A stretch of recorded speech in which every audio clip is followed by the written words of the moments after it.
What happens when we don't drink water for 3 days? Let's talk about water, that how much is important to us. So water is essential for human life. It accounts for 50–70% of our body weight and is crucial for most bodily functions. Any deficit in normal body water, through dehydration, sickness, exercise or heat stress, can make us feel rotten. First we feel thirsty and fatigued, and may develop a mild headache. This eventually gives way to grumpiness, and mental and physical decline. We continually lose water via our breath, urine, faces and skin. Most healthy people regulate their body's water level remarkably well via eating and drinking, and are guided by appetite and thirst. But this is more difficult for infants, the sick, the elderly, athletes, and those with strenuous physical occupations, especially in the heat. What happens when you dehydrate? By the time you feel thirsty, your body is already dehydrated. Our thirst mechanism lags behind our actual level of hydration. Research shows that as little as 1% dehydration negatively affects your mood, attention, memory and motor coordination. Data in humans is lacking and contradictory, but it appears that brain tissue fluid decreases with dehydration, thus reducing brain volume and temporarily affecting cell function.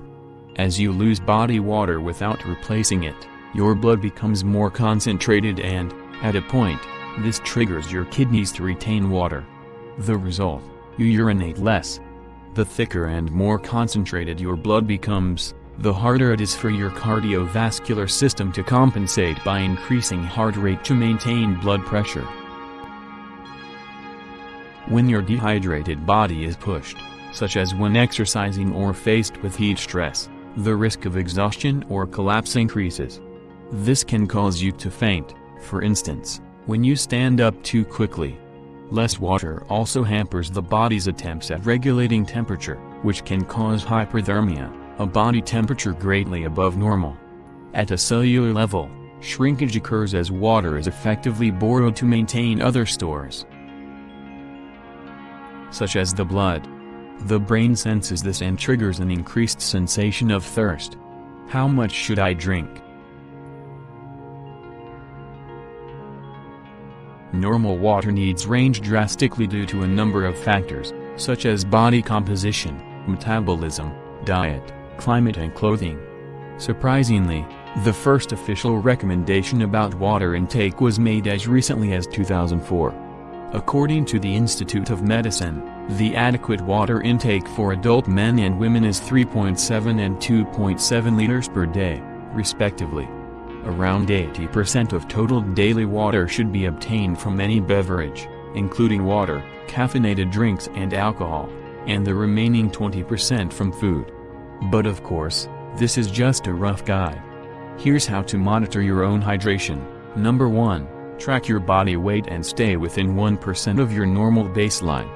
You can work out your baseline by averaging your weight, just out of bed, before breakfast, on 3 consecutive mornings. Number 2. Monitor your urine. You should be urinating regularly, more than 3 to 4 times per day, and it should be a pale straw or light yellow color without strong odor. If less frequent, darker color or too pungent, then drink more fluids. Number 3. Be conscious about drinking enough fluids. Your fluid consumption should prevent the perception of thirst.